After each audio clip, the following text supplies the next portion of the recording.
Welcome to Burlap Teachers. Enjoy the video. You begin by validating prerequisites and taking the first actionable steps. You must verify subscription, resource group, and region, and enable Update Manager if in preview. Next, create or designate a service principal and assign the Update Manager role so it can orchestrate updates.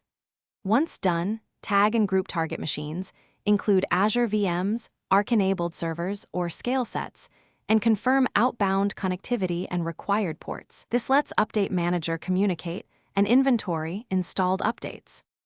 Now you configure detailed deployments and policies. Start by creating an update deployment. Choose OS type, target group, and a deployment name, then set a maintenance window and a staged rollout for safer rollouts.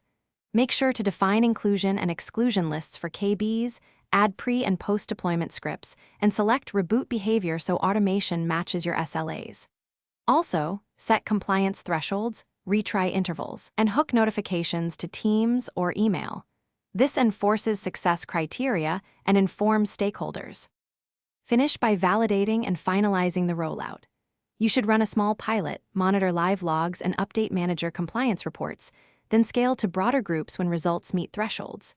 If things go wrong, cancel or pause the deployment, remove problematic machines from targets, fix the issue, and redeploy.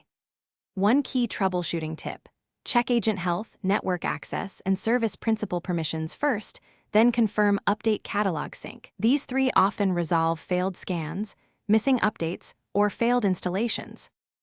Thanks for watching. Consider subscribing if this video helped you.